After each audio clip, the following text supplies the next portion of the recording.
Hello friends, आज मैं आप लोगों के साथ में शेयर करूंगी कि गणेश चतुर्थी पे गणेश जी की पूजा विधि क्या होती है और कैसे की जाती है और किस तरह से डिफरेंट डिफरेंट तरीके से गणेश जी को पूजा की जाती है। कुछ लोग गणेश जी को लाते हैं और उन्हें विसर्जित कर देते हैं 1 दिन, 3 दिन, 5 दिन इस हिसाब से। और कुछ लोग ऐसे होते हैं जो गणेश जी को लाते हैं और बरास के गणेश जी या फिर दूसरे गणेश जी और उन्हें अपने पास ही रखते हैं। फिर जब उनको 3 दिन या 5 दिन के लिए एक अलग से कुछ आसन बिठा के वहाँ पे उनकी पूजा करते हैं और उसके बाद में फिर 3 से 4-5 दिन के बाद में वापस उनको मेन जगह पे बिठा देते हैं। तो गणेश चतुर्थी वाले दिन से 2-3 दिन पहले मैं और मेरे हस्बैंड और मेरी डॉटर हम लोग जाके एक प्यारे से बहुत ही अच्छे गणेश जी लेकर आए और इस तरह से लाल कपड़े से उनको कवर करके उनकी वहाँ पे स्वागत किया डोर पे और उसके बाद में लाके उन्हें हमारे मंदिर के अंदर बिठा दिया गणेश जी को। उसके बाद में जब गणेश चतुर्थी वाला दिन आया, उस दिन मैं सबसे पहले मार्केट गई और मार्केट जाके मैं उनके लिए फूल और इस तरह से केले का बड़ा-सा पत्ता और बहुत सारे फ्रूट्स, पूजा का सामान, वो सारा का सारा मैं सामान ले आई। उसके बाद में या इस तरह से मैंने एक चौकी ली, उसके ऊपर लाल कपड़े से अच्छे से उसे पोंछ लिया। उसके बाद में एक येलो रंग का कपड़ा लिया, आप लाल रंग का भी ले सकते हो, सफ़ेद रंग का भी ले सकते हो। उसे वहाँ पे बिछा दिया, उसको बिछाने के बाद में एकदम सेंटर में पीछे की साइड में जहाँ पे गणेश जी की मूर्ति रखूँगी, वहाँ पे थोड़े से चावल रख दिए। चावल रखने के बाद में अब गणेश जी को यहाँ पे स्थापित कर देंगे इसके ऊपर।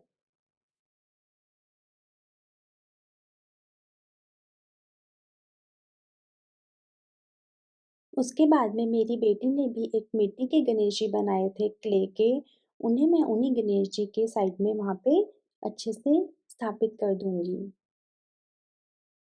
अब हम एक तांबे का कलश ले लेंगे और हम उसके अंदर साफ जल भर लेंगे। पूजा के अंदर स्वास्तिक का बहुत ही ज़्यादा महत्व है। सबसे पहले रोली से कलश के ऊपर स्वास्तिक बना लेंगे। स्वास्तिक बनाने के बाद में गणेश जी की दूसरी साइड के अंदर हम थोड़े से चावल रख देंगे और चावल के ऊपर हम कलश को रख देंगे। अब हम आम के पत्ते कलश के अंदर इस तरीके से लगाएंगे कि वो कलश के अंदर के सारे हिस्से को कवर कर दे और हम कलश के ऊपर रोली लगा देंगे। उसके बाद में हम एक नारियल लेंगे, नारियल के ऊपर रोली से पूजा करेंगे। रोली लगाने के बाद में बेसिकली तिलक लगाने के बाद में हम नारियल के ऊपर मोली लेंगे और मोली को अच्छे से नारियल के ऊपर बांध देंगे। जब हम नारियल के ऊपर मौली बांध देंगे, उसके बाद में हम इस नारियल को कलश के ऊपर रख देंगे।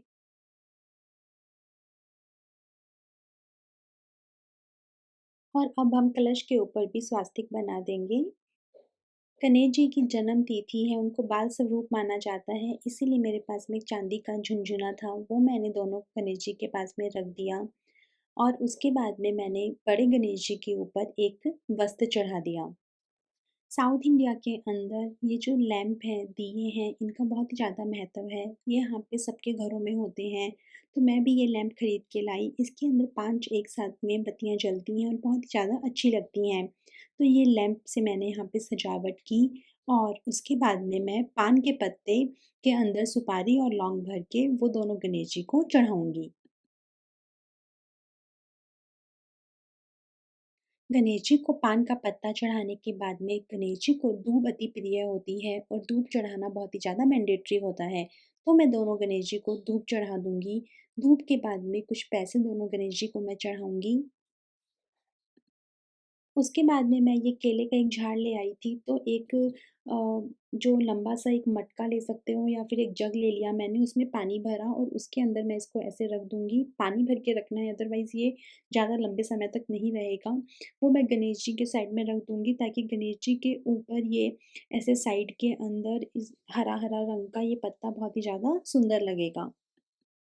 गेंदे के फूलों का सीज़न होता है इस टाइम पे, तो गेंदे के फूल लाके आस-पास भी सजावट कर दी हम लोगों ने, जिससे कि वो बहुत सुंदर लग रहा था।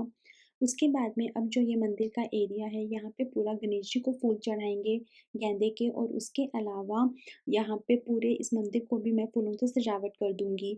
हिबिस्कस का एक फूल होता है जो गणेश जी को ज़रूर चढ़ता है, अगर आपको वो मिलता है तो वो भी आप चढ़ा सकते हैं। उसके बाद में गणेश जी को रोली और चावल चढ़ा के उनकी पूजा करेंगे, और रोली और चावल चढ़ाने के बाद में गणेश जी को वस्त्र पहनाएँगे। वस्त्र के अंदर मैंने मोली ली है, दोनों गणेश जी को मोली अर्पण कर दी है। के बाद में साउथ इंडिया के अंदर उर्ली का भी बहुत महत्व है। गणेश जी के डेकोरेशन के लिए मैं 2-3 तरह की उर्ली लाई थी। एक तो जो उर्ली है वो थोड़ी-सी बड़ी है, बाकी जो उर्ली है वो छोटी है। तो मैं गणेश जी के आगे के एरिया को इस तरह से डेकोरेट कर रही हूँ अपने हिसाब से। ये पूरा अपना खुद का तरीका है कि आपको कैसे डेकोरेशन करना है, इसमें कुछ मैंडेटरी नहीं है। ये पूजा विधि के अंदर भी नहीं आता है। अपना मर्ज़ी है कि आपको करना है या नहीं करना है, स्टूल पे करना है या आपको नीचे करना है ज़मीन पे। ये सब अपनी मर्ज़ी होती है। मैं आपको फिर दिखाती हूँ कि पूरा डेकोरेशन के बाद में वो कैसा लग रहा था मेरा मंदिर।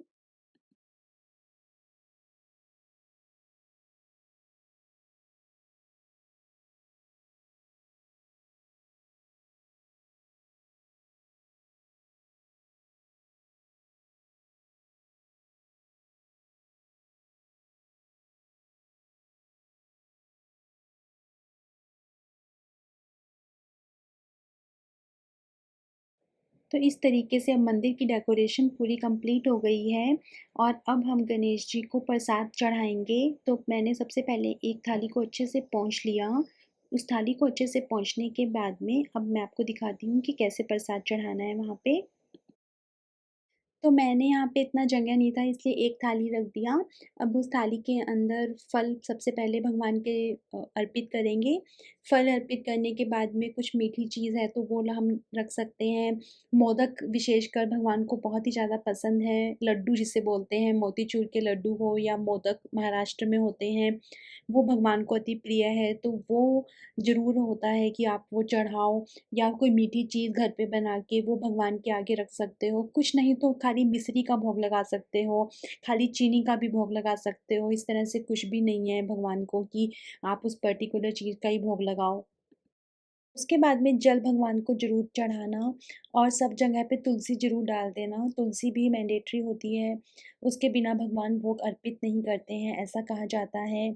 उसके बाद में हम लोगों ने पूरी पूजा विधि की तैयारी कर ली है। उसके बाद में क्या होता है कि आप दीपक जलाओ, जैसे मेरे पास में यहाँ पे छोटे-छोटे से इतने सारे दीपक हैं, मैं वो जला लूँगी।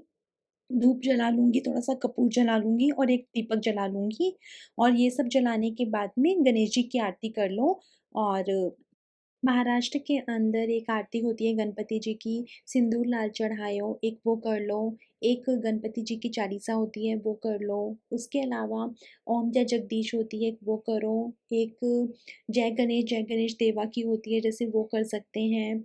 उसके अलावा एक होती है सुखहर्ता, दुखहर्ता, माता विघ्नाची, वो वाली करो।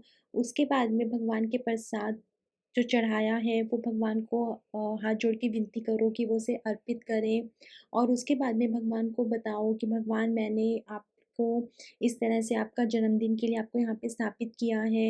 हे भगवान सुख शांति बनाए रखना। और ये बहुत ही अच्छी वाइब्स होती हैं जो गणपति जी के टाइम पे हर किसी के मन के अंदर एक कामनेस, एक शांति होती है इस टाइम पे। ये जो इसकी जो आरती होती है बेसिकली सुख-हरता, दुःख-हरता, उसके अंदर कुछ विशेष ही है कि जब वो घर के अंदर गूंजती है स्पीकर पे, तो बड़ा ही अच्छा लगता है। पूरा ऐसे दिमाग से सारे थॉट्स चले जाते हैं, एकदम मेडिटेशन के जैसा फ़ील होता है। तो आई होप कि आपको समझ में आया हो कि अगर हमें एकदम सिंपल तरीके से गणेश जी का स्थापित करना है, तो वो हम कैसे कर सकते हैं।